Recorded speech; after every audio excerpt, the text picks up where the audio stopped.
கடைசி கால அடையாளங்கள் நிகழ்ச்சிக்கு அன்பாய் வரவேற்கிறோம். ஒவ்வொரு வாரமும் லாட் ஆஃப் ஹிடன் ட்ரெஷர்ஸை எடுத்து சொல்லிகிட்டே இருக்கோம். இன்றைக்கும் பிரதர் ஜெகன் வந்திருக்காங்க, வாங்க அவரை சந்திப்போம்.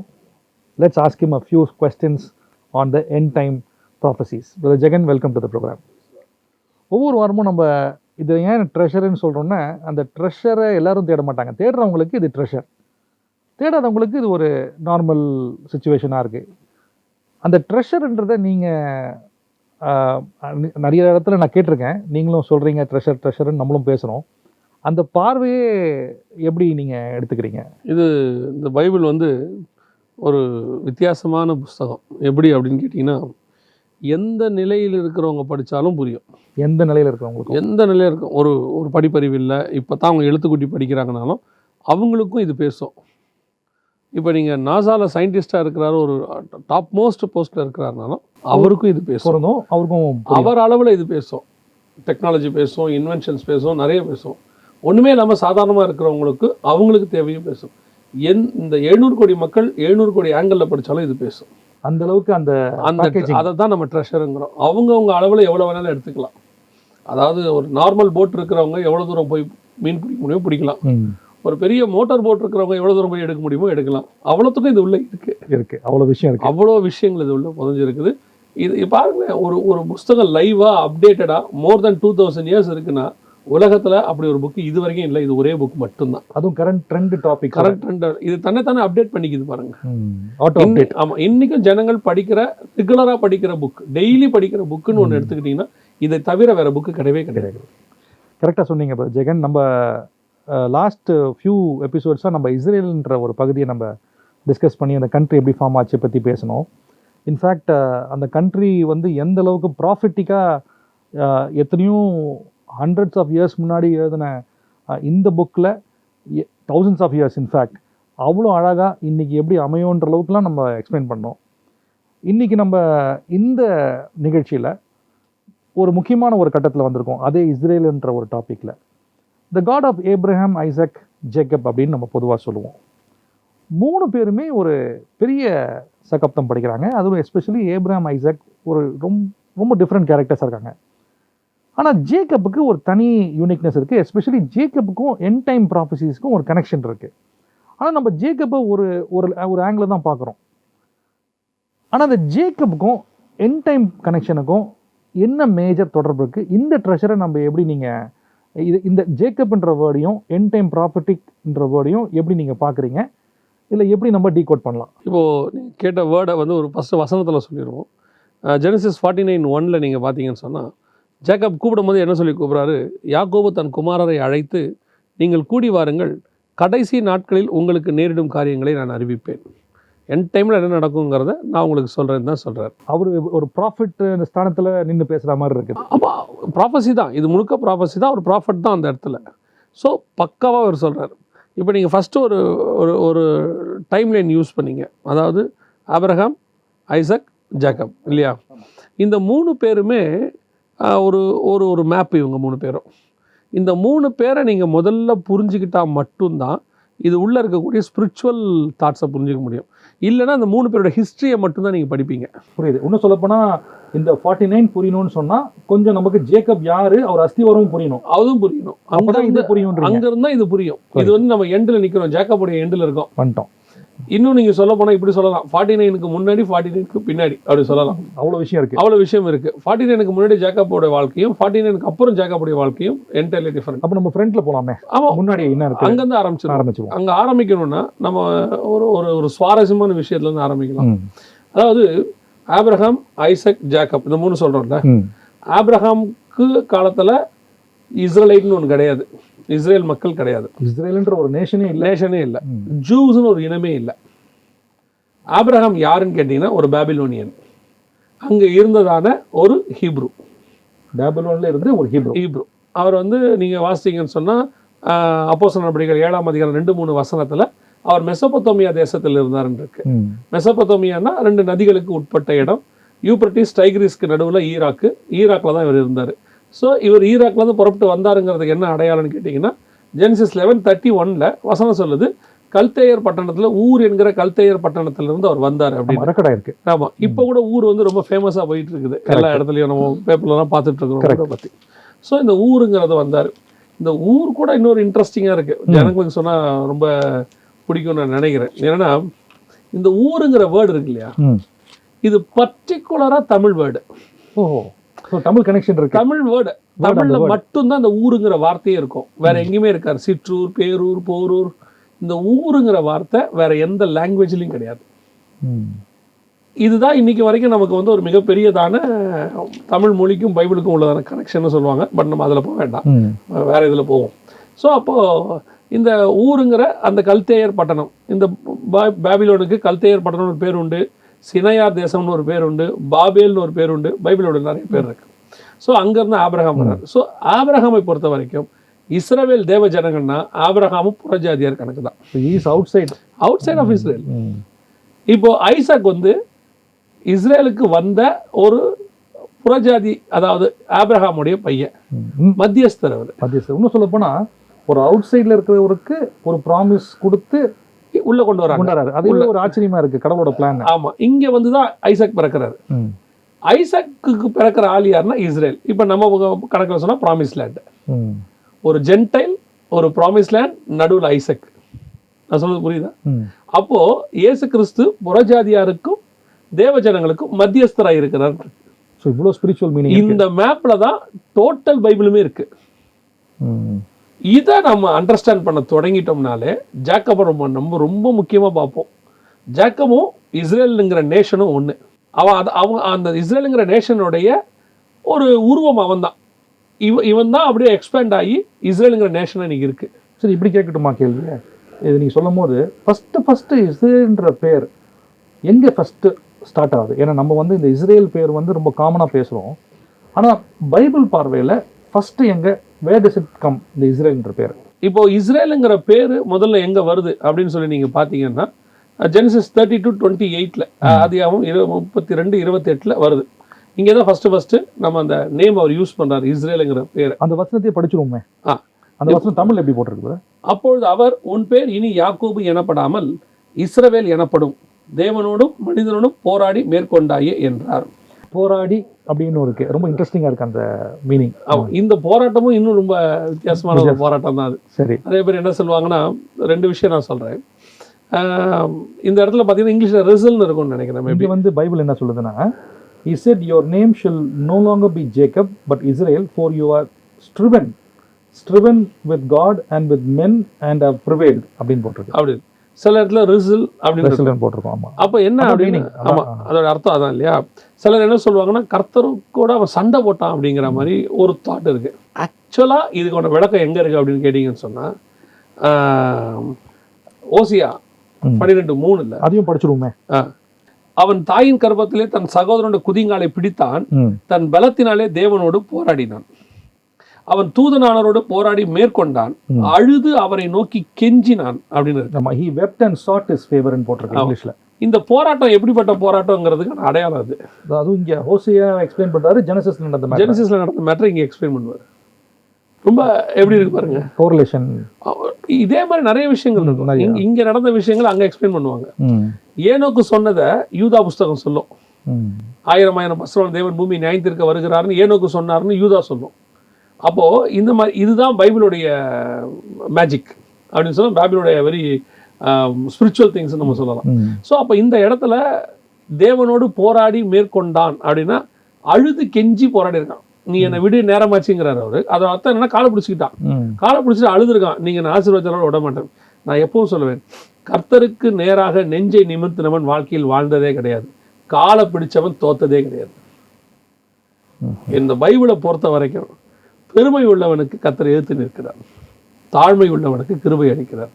அதுல ஃபர்ஸ்ட் மிக முக்கியமான ஒரு ஆள் யாருன்னா ஜேக்கப்.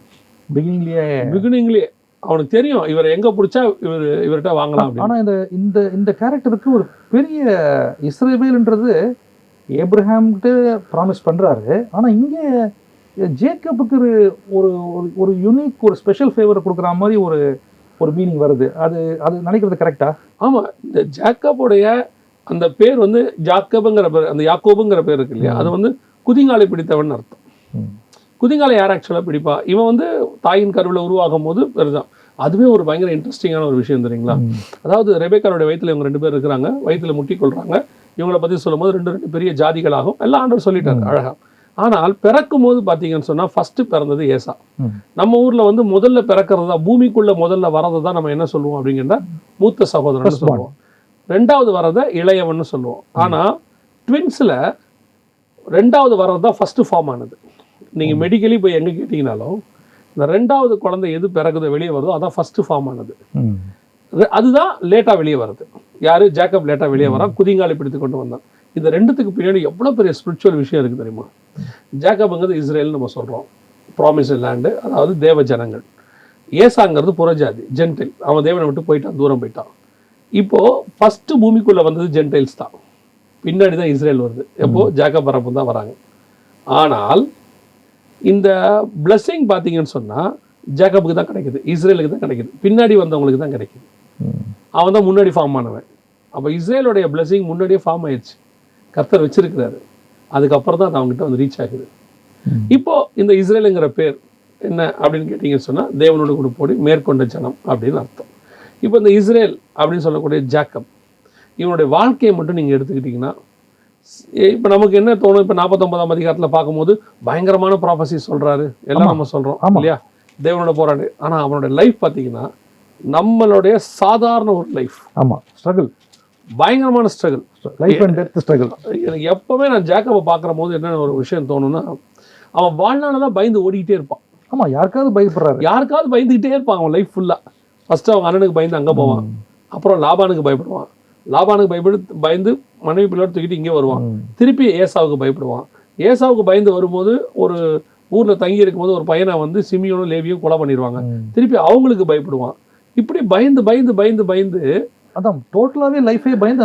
அதனால தான் எனக்கு கேள்வியே வருது, இப்படி பயப்படுற கேரக்டருக்கு ஒரு பெரிய ஒரு டைட்டில் இஸ்ரேல் கொடுக்குறாரே கடவுள். அப்போது இது ஹெவனோட அண்டர்ஸ்டாண்டிங் எப்படின்றதான் என்னோட கேள்வி. இதில் தான் இன்னொரு விஷயமே இருக்குது. நீங்கள் ஒரு வீட்டில் 2 பசங்க இருக்கிறாங்கன்னு வச்சுக்கோங்களேன், ரொம்ப ஸ்ட்ராங்காக இருக்கிறவனையும் பிடிக்கும், அவனை ஒன்றும் சொல்ல மாட்டாங்க. அதே நேரத்தில் ஒரு வீக்கான பையன் ஒருத்தர் இருக்கிறான்னு வச்சுக்கோங்க, அன்பு இருக்கும், அவன் மேலே எக்ஸ்ட்ரா கேர் இருக்கும், அவனுக்கு எக்ஸ்ட்ரா ஒரு பீஸ் கொடுப்பாங்க. யார் கேட்டாலும் சொல்லுவாங்க அவன் வீக்காக இருக்கிறான்ப்பா.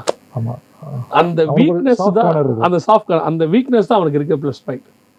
இன்றைக்கி நான் சொல்லுவேன், தாவீது அந்த குடும்பத்தில் 8வது. எல்லாரும் போர் முனையில் நிற்கிறாங்க, சண்டை போடுறவங்க, இவன் மட்டும் ஆடு வைக்கிறவன். ஆனால் அவன் மேலே தான் தேவனுடைய திட்டம் இருந்தது. கிதியோன் 1000ங்களில் சிறந்தது சிறியது. அப்படின்னா என்ன அர்த்தம்னா, அவங்க ஊரில் 1000 பேர் கிடையாது, அதான் அதனுடைய அர்த்தம். 1000 பேருமே இல்லாத ஒரு ஊர் அது. அந்த ஊரில் அவன் இருக்கான், அவன் மேலே கர்த்தருடைய கரம் இருக்குது, ஜேக்கப் மேலே கர்த்தருடைய கரம் இருக்குது. அதான் நான் சொல்லுவேன், எவ்வளோ வீக்கானவங்களாக இருந்தாலும் சரி, ஒன்றும் இல்லைன்னு சொன்னாலும் சரி, அல்லது எனக்கு படிப்பறிவு வரல, எனக்கு எதுவுமே வரல, அல்லது படிச்சிருந்தாலும் சரியான வேலை கிடைக்கல, வீடே வந்து அவனை ஒதுக்கி வைக்கும், ஆனால் அவன் மேலே கர்த்தருடைய கரம் இருக்கும். அவன் மட்டும் கர்த்தரை நோக்கி கெஞ்சிட்டானா, காலை பிடிச்சிட்டானா, அவனை கர்த்தர் உயர்த்தாமல் விடவே மாட்டார். நான் எப்பவும் சொல்லுவேன், அதாவது தேவனை நோக்கி பலவீனமானவன் பலமானவன்ற கணக்கெல்லாம் கிடையாது. தேவனுக்கு முன்பாக, தேவனுக்கு முன்பாக அவருக்கு உண்மை உள்ளவன் உண்மை இல்லாதவன், இதுதான் இருக்கு. அந்த ஜேக்கப்கிட்ட ஒரு உண்மை இருக்கும். நீங்கள் பாருங்கள், ஏசா கிட்ட இருந்து அவன் வந்து அந்த சேஷ்டபுத்திர பாகத்தை வாங்குவான். வசனம் சொல்லும், ஏசா சேஷ்டபுத்திர பாகத்தை அசட்டை பண்ணினான். அதை பற்றி அவன் பெரிய சீரியஸாக எடுக்கல. எவ்வளோ முக்கியமான ஒரு விஷயம். அவன் சேஷ்டபுத்திர பாகத்தில் இருந்திருந்தால் அவனுடைய ஜீனியாலஜியில் தான் இயேசு வந்திருக்கணும். அவன் அதை அசட்டை பண்ணினான். வசனம் சொல்லுது, பின்னாட்களில் அவன் அதை தேடியும் காணாதிருந்தான். அவன் அழுதும் அவனுக்கு கிடைக்கலையா, ஆனால் இவனுக்கு அதோடைய வேல்யூ தெரியுது பாருங்க, எவ்வளோ சிம்பிளாக வாங்கிட்டான் பாருங்க அதை. ஸோ ஜேக்கபுடைய லைஃப் ஸ்டைல் எப்போவுமே ரொம்ப கஷ்டப்படுவான், கஷ்டப்பட்டு முன்னேறி வந்தவன், கர்த்தருக்கு உண்மை உள்ளவன், வாழ்க்கை முழுக்க போராட்டத்தை சந்தித்தவன். ஆனால் கர்த்தர் அவனை கொண்டு மிகப்பெரிய காரியத்தை செய்கிறாரு. இஸ்ரேலுங்கிற நேஷன் ஒன்று இன்னைய வரைக்கும் இருக்க நேஷன், அதுக்கு மிக முக்கியமான ஆள் அவன் தான். ஆனால் இதில் ஒரு சுவாரஸ்யமான விஷயம் வந்து எல்லாருக்கும் தெரிஞ்ச விஷயம், பட் தெரியாத சில ட்ரெஷர்ஸ் வந்து Genesis chapter 28 Jacob is a ட்ரீமர்னு நம்ம பார்க்குறோம். இன்ஃபேக்ட் தொடர்ச்சியாக ஜோசப்க்கும் அந்த ட்ரீமோட பிளெஸிங் வேறு மாதிரி வருது. ஆனால் இந்த 28 Genesis chapter 28 there's a link to the end time ப்ராஃபஸின்றது ஒரு டீகோட் பண்ண மாதிரி இருக்குது. இந்த 28ல் வர ஜெனசிஸில் வர சாப்டரில் இந்த ட்ரீமை கொஞ்சம் எக்ஸ்பிளைன் பண்ணுங்களேன். ஆக்சுவலாக இந்த ட்ரீம் வந்து நம்ம சாதாரணமாக என்ன நினைக்கிறோன்னா, அந்த சொப்பனத்தை பார்த்தாரு, ஒரு ஏணி வந்து பூமியில் வைக்கப்பட்டிருந்தது, அது நுனி வானத்தை எட்டி இருந்தது. சாப்டர் 12 ஆமாம், சாப்டர் 28 ஆமாம். அது தேவதூதர்கள் ஏறுகிறவரும் இறங்குவருமாய் இருந்தார்கள், அதற்கு மேலாக கர்த்தர் நின்று அப்படின்னு சொல்லி இவனை சொல்கிறார் இல்லையா. ஆக்சுவலாக இந்த ட்ரீமை நீங்கள் கொஞ்சம் அப்படி பார்த்தீங்கன்னு சொன்னால், வானம் திறந்திருந்தது, அங்கே அதான் ரொம்ப இம்பார்ட்டன்ட். அங்கே வசனம் சொல்லுது, இதோ ஒரு பூமி வைக்கப்பட்டிருந்தது, நுனி வானத்தை எட்டி இருந்தது, அந்த இடத்துல வானம் திறந்திருந்தது. ஆக்சுவலாக இஸ்ரவேலர்களுக்கு வானம் திறக்கலை. இஸ்ரவேலர்கள் வந்து ஆபேல் முதல் கொண்டு பழைய ஏற்பாட்டு பரிசுத்தவான்கள் யாருக்குமே வானம் திறக்கலை. அதாவது அவங்க யாருமே ஹெவனுக்கு போகலை, பேரடைஸுக்கும் போகலை. அப்படியே போனாங்கன்றது யாருன்னு பார்த்தீங்கன்னு சொன்னால், எலைஜா மட்டும் போனார். அவர் வந்து மரணத்தை காணாதபடி பரலோகத்திற்கு எடுத்துக்கொள்ளப்பட்டார். பரலோகம் என்றால் வேறொரு லோகம்னு அர்த்தம். அவர் வந்து பேரடைஸ்க்கு போயிருக்கலாம் மேபி. ஆனால் மற்ற பரிசுத்தவான்கள் மரித்தவங்க எல்லாருமே மேல் பாதாளத்துக்கு தான் போனாங்க.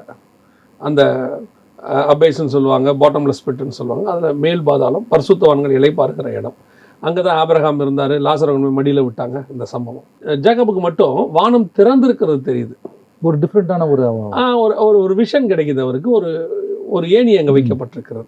என்ன அர்த்தம் இது அப்படின்னு கேட்டிங்க சொன்னால், இந்த ஏணி யார், தேவதூதர்கள் ஏறுது இறங்குது எங்கே இருக்குது அப்படின்னு கேட்டிங்கன்னா, யோவான் எழுதின சுவிசேஷம் 1ஆம் அதிகாரத்தில் நீங்கள் வாசிக்கும் போது கடைசி 2 வசனத்தை நீங்கள் வாசிச்சிங்கன்னா, அதுலேயும் கடைசி வசனம், பின்னும் அவர் அவனை நோக்கி வானம் திறந்திருக்கிறதையும் தேவ தூதர்கள் மனுஷகுமாரனிடத்திலிருந்து ஏறுகிறதையும் இறங்குகிறதையும் நீங்கள் இது முதல் காண்பீர்கள் என்று மெய்யாகவே மெய்யாகவே உங்களுக்கு சொல்லுகிறேன் என்றார். இங்கிலீஷ் ரொம்ப டிஃப்ரெண்ட்டாக இருக்குது, ரொம்ப அழகாகவும் இருக்குது. அதே நீங்கள் சொல்கிற அதே மீனிங்கில் John chapter 1 verse 51, and he said to them, truly truly, அந்த truly truly 2 தடவை வருது.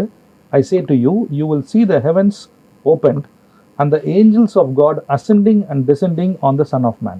மனுஷகுமாரன் மேல் ஏறுகிறதும் இறங்குகிறதும். ஆமா, இங்க நடக்கிறது இங்க வந்து ஏணியில ஏறுறதும் இறங்குறதும். அப்ப அந்த ஏணி யாருன்னா இயேசு கிறிஸ்து. அந்த வெளிப்பாடு தான் நியூ டெஸ்ட்மென்ட் சர்ச்சுக்கு இருக்கு, ஜேக்கபுக்கு விஷன் இருக்கு. தேவதூதர்கள் ஏறுறாங்க இறங்குறாங்க. அந்த ஏணி யாரு அப்படின்னா, அந்த ஏணி யாருங்கிறது இயேசுவை குறிக்குது. அதுவும் அப்போஸ்தலன் ஜானுக்கு சொல்றாரு. இந்த அப்போஸ்தலன் ஜான் தான் ரெவலேஷன் கொண்டு வர்றாரு. இப்போ இந்த ஏணி பூமியில் வைக்கப்பட்டிருந்தது, நுனி வானத்தை எட்டியிருந்தது. அப்போ இயேசு கிறிஸ்து பூமியிலிருந்து வானத்திற்கு வழியாக வந்தார். நானே வழியும் சத்தியம் ஜீவனமாக இருக்கிறேன். இந்த ரெவலேஷன், அதாவது மனுஷன் பரலோகத்துக்கு போகிறதுக்கு ஒரு வழி இயேசு கிறிஸ்து தான் என்பது இங்கே வருது. அந்த இயேசு இஸ்ரவேலில் வருவார். அதனால தான் இஸ்ரவேலுக்கு வெளிப்பாடு. இவன் தான் இஸ்ரவேல். ஸோ ஒரு யூனிக் அனாயிட்டிங் இருக்குது. ஆமாம், அதான் சொல்கிறேன். இந்த பைபிளுக்குள்ளே கொடுத்துருக்கிற ஒவ்வொரு இன்சிடென்ட்டுக்கு பின்னாடியும் ஒரு ஸ்பிரிச்சுவல் ட்ரெஷர் இருக்குது. அந்த ஸ்பிரிச்சுவல் ட்ரெஷரை நீங்கள் தோண்டி எடுக்க வேண்டியது தான் நம்முடைய வேலை. நம்ம வெறும் கதையாக படிக்கலாம். இப்போ அடுத்து நீங்க கீழே அப்படியே வந்தீங்கன்னு பாத்தீங்கன்னா, நான் உன்னோடு இருந்து 15வது வசனத்துல ஒரு யூனிக் ஒரு பிளெஸிங் கான்ட்ராக்ட் அங்க. ஆமா, நீ போகிற இடமெல்லாம் உன்னை காத்து உன்னை தேசத்துக்கு திரும்பி வர பண்ணுவேன், நான் உனக்கு சொன்னதை செய்யும் அளவு உன்னை கைவிடுவதில்லை. இது நம்ம என்ன எடுத்துக்கிறோம், ஜேக்கபுக்கு ஆண்டவர் கொடுக்கறதான ஒரு அக்ரிமெண்ட் மாதிரி. இது நீ எங்க இருந்தாலும் நீங்க போயிட்டு இருக்கோம், நான் திருப்பி கொண்டு இங்க சேர்த்துருவேன்னு சொல்றாரு. இந்த வேர்டு இந்த கவனன்ட்டு நம்ம சொல்லலாம், இல்லை இது வந்து ஒரு அவர் கொடுக்குற உத்தரவாதம்னு சொல்லலாம். ஆனால் ஜேக்கபுக்கு மட்டும் இல்லை, இன்னைக்கு வரைக்கும் இஸ்ரேல் திரும்பி வந்துடுறாங்க. எங்கே போனாலும் பத்திரமா கொண்டாந்து சேர்த்துடுறாரு. ஃபஸ்ட்டு கொண்டாந்து அவனையே சேர்த்துட்டாரு. அதற்கப்புறம் எகிப்துக்கு 400 வருஷம் போனாங்க, திருப்பி கொண்டாந்து சேர்த்துட்டாரு. அதற்கு பிறகு 70 வருஷம் பாபிலோனுக்கு அடிமையாக போனாங்க, திருப்பி கொண்டாந்து சேர்த்துட்டாரு. அதற்கு பிறகு இயேசு கிறிஸ்து காலத்துக்கு பிறகு 1900 வருஷம் வெளியே போனாங்க, திருப்பி 1948 கொண்டாந்து சேர்த்துட்டாரு. அப்போ இந்த கவர்னன்ட் அவர் எப்படி ஆண்டவர் வந்து கை கொள்றாரு, அப்படியே மெயின்டைன் பண்றாரு பாருங்க. இன்னைய வரைக்கும் அவர் மாறவே இல்லை. ஏன்னா அவர் சொன்னது இஸ்ரேலுக்கு. அப்போ ஜேக்கபுங்கிறவன் இஸ்ரேலுக்கு தான் ஒரு ஏணி இருக்கும், இஸ்ரேல்ல இருந்து தான் வழி திறக்கும். அதனாலதான் இயேசு இஸ்ரேல்ல வந்து பிறந்தாரு. அதுவும் என்ன கிளியரா அப்போஸ்தலன் ஜானுக்கு, அதுவும் பாத்மாஸ் ஐலாண்ட்ல ரெவலேஷன்ல சொல்ற ஒரு விஷயத்த அப்போஸ்தலன் ஜானியும் ப்ரிப்பேர் பண்றாரு முன்னாடியே. இதோட கனெக்ஷன் நீங்க இன்னும் போனீங்கன்னா 4th chapter ஆஃப் ரெவலேஷன்ல அவர் சொல்றாரு வானம் திறந்திருக்கிறதுன்றாரு. அப்போஸ்தலன் ஜான் சொல்றாரு. இங்கே ஏறி வான்னு சொல்றாங்க. ஒரு தூதன் வந்து அவர்கிட்ட பேசுறாரு. எவ்வளவு பர்ஃபெக்டா இருக்கு பாருங்க, எல்லாமே கரெக்டா, அப்படியே கரெக்டா சிங்கா இருக்கு. இந்த லைன் தான் நம்ம கண்டுபிடிக்க வேண்டிய லைன். இது பைபிளுக்குள்ள ட்ரெஷரா இருக்கு. ஸோ ஜெனசிஸ்லேருந்து நியூ டெஸ்ட்மெண்ட் போய் அங்க ரெவலேஷன் வரணும். அப்ப நீங்க சொல்றத பார்த்தா ஜெனசிஸுக்குமே ரெவலேஷனுக்குமே டைரக்ட் கனெக்ஷன் இருக்கு. ஜெனிசிஸும் ரெவலேஷனும் ஒரு காம்பினேஷன். நீங்க படிக்கலாம். டேனியல் ரெவலேஷன் மாதிரி, டேனியல் ரெவலேஷன் மாதிரி ஜெனிசிஸ் ரெவலேஷன் இருக்கு. லெவிட்டிக்ஸும் ஹீப்ரூவும் ஒரு ஹீப்ரூ புக் ஆஃப் ஹீப்ரூ ஒரு காம்பினேஷன் இருக்கு. அந்த மாதிரி தான் இந்த ஜெனிசிஸ்க்கும் ரெவலேஷனுக்கும் ஒன்று இருக்கு. ஸோ ஜேக்கப் வந்து எப்பேற்பட்டதான ஒரு ரெவலேஷன் உள்ள ஆள் பாருங்க. அப்படியே அழகா இயேசு கிறிஸ்துவின் மூலமாக வழி தரகு. இன்னும் கூட ஜேக்கப் கிட்ட நீங்க ஒரு விஷயத்தை நீங்க பார்க்கலாம். அவனுக்குள்ள இருக்கக்கூடியதான அந்த ரெவலேஷன், அந்த ப்ராபசி எப்படின்னு சொல்லி. இப்போ நீங்க பார்த்தீங்கன்னு சொன்னா ஜோசப்புடைய பசங்க வராங்க அவரை பார்க்க. ஜோசப்புடைய பசங்க வரும்போது 2 பசங்களை கொண்டு வந்து நிறுத்துறாரு. உங்களுக்கு அந்த சம்பவம் ஞாபகத்தில் இருக்குன்னு நினைக்கிறேன். கொண்டு நிறுத்துறாரு. அப்போ ஜேக்கப் வந்து வசனம் சொல்லுது, தன் மனமறிய கரங்களை மாற்றி வைத்தான். இன்னும் சொல்ல போனா ஜோசப் வந்து கொஞ்சம் அப்செட் ஆயிடுறாரு. அப்செட் ஆயிட்டு 2 பேரையும் மாத்துறாரு திருப்பி. இல்ல தகப்பனே, பெரியவன் எனக்கு தெரியும் அப்படின்ட்டு திருப்பி மாத்தியே வைக்கிறாரு. இது வந்து நம்ம சாதாரணமா ஏதோ ஒண்ணு செஞ்சுட்டாரு அவரு அப்படின்னு நம்ம நினைச்சிட்டோம். ஜோசப் பார்வையில் அப்பா தப்பா செய்யறாரு. ஆமா. ஆனா ஜேக்கபுடைய வியூல ஹெவனுடைய மிக முக்கியமான ஒரு வேலையை அவர் செய்யறாரு. இப்போ நான் உங்களை ஒரு கொஸ்டின் பண்றேன் கேளுங்க. இப்போ ஜோசப்புடைய பசங்க வந்து நான் தான் கேள்வி கேட்பேன். இப்போ நீங்க திருப்பி என்ன கேட்குறீங்க? அதாவது கேள்வி வந்து கேட்கறது ரொம்ப ஈஸி நம்ம நினைக்கிறோம்ல. இப்போ நான் உங்களுக்கு கேட்குறேன் ஒரு ஈஸியான வேலையை. இப்போ ஜேக்கப் வந்து ஜோசப் வந்து 2 பசங்களை கூப்பிட்டு வர்றாரு. இந்த 2 பசங்களும் ஈஜிப்ட்ல பிறந்தவங்க. ஆமா. அந்த ஈஜிப்ட்ல உள்ளதான ஆஸ்நாத்துக்கு பிறந்தவங்க.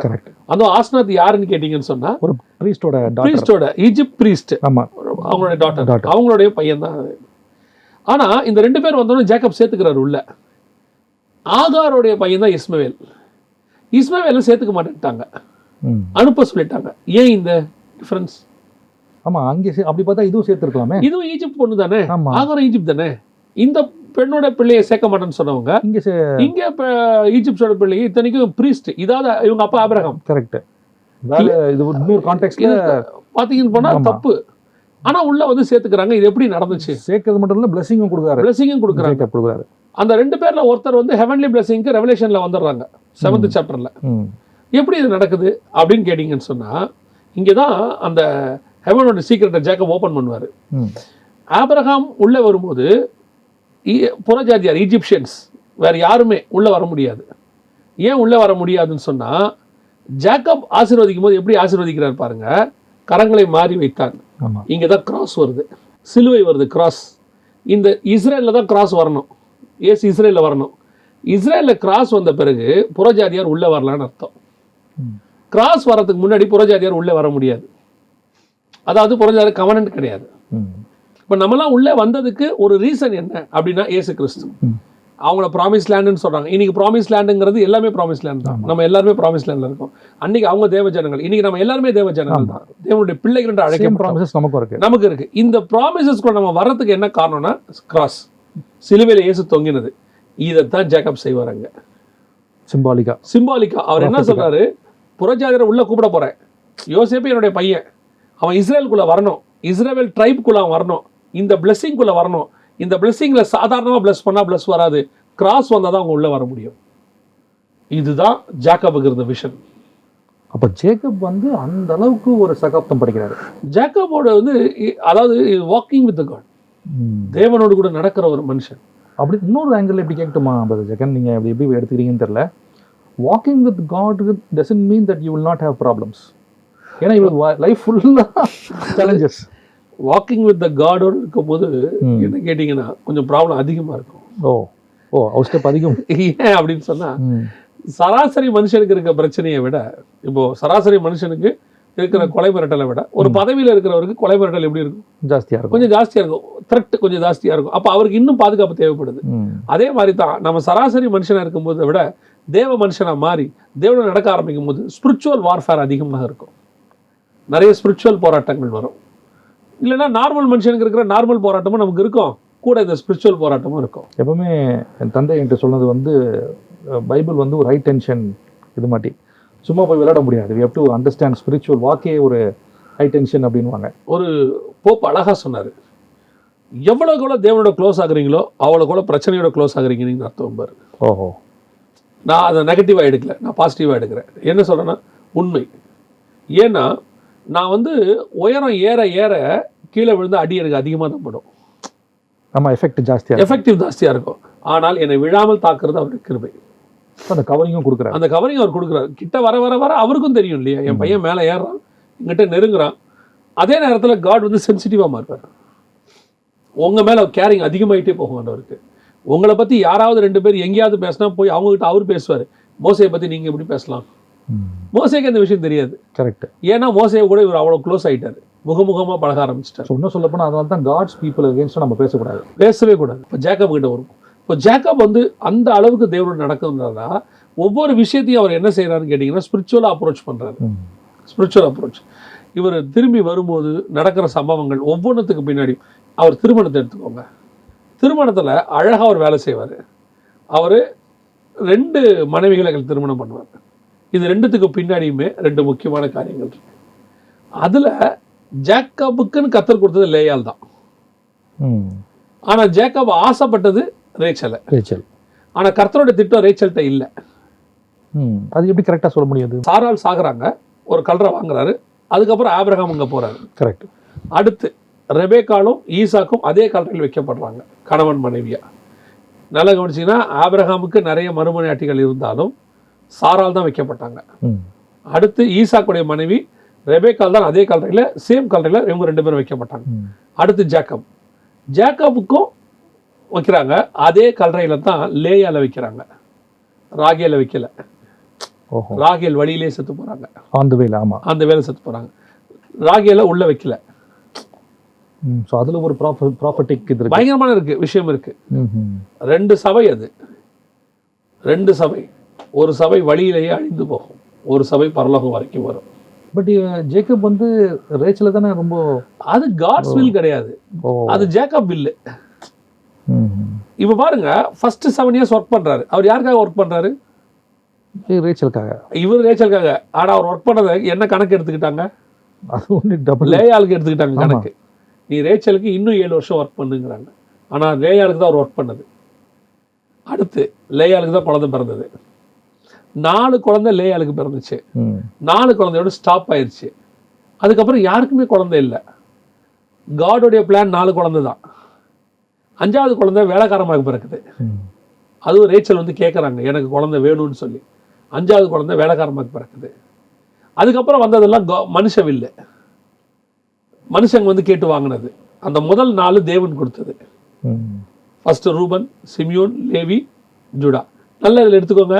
லேவி ஆசாரித்துவம், பிரீஸ்ட்ஹுட். Judah kingdom rule. ஆசாரித்துவமும் ராஜ்யபாரமும் பிறந்த உடனே கர்த்தர் ஸ்டாப் பண்ணிட்டாரு. இந்த 4 தான் 4 சைடு. இதுதான் புதிய எருசலேம், நியூ ஜெருசலேமுடைய 4 பக்கம். நீங்கள் பார்த்தீங்கன்னா 4 12 கோத்திர பேர் இருக்கும், 4 பக்கம் 4 12 வாசல்கள். நிறைய விஷயம் தோண்ட வந்துட்டே இருக்கு. டைம் ஷார்ட் ஆகிறதுனால நம்ம அடுத்த நிகழ்வில் நம்ம இன்னும் டீப்பராக நம்ம இதை பற்றி பேசுவோம். ஏன்னா ஜேக்கபோட வாழ்க்கையை நம்ம ஹெவன் எந்த அளவுக்கு டிசைட் பண்ணியிருக்குன்னா அவ்வளோ கிளியராக இந்த எண்ட் டைம் ப்ராபஸி இன்னைக்கு வாழ்கிற நமக்கு அந்த அளவுக்கு கிளாரிட்டியோட கொடுத்துருக்கு. இந்த டீட்டெயில்ஸ் சரியாக நீங்கள் எக்ஸ்பிளைன் பண்ணீங்க. நெக்ஸ்ட் ப்ரோக்ராமில் நம்ம இதை பற்றி இன்னும் டீட்டெயிலாக போகலான்னு நினைக்கிறேன். இந்த நிகழ்ச்சிக்கு நீங்கள் வந்ததுக்கு மிக்க நன்றி. அடுத்த நிகழ்ச்சி நம்ம இதை பற்றி இன்னும் டீப்பராக போகலாம்.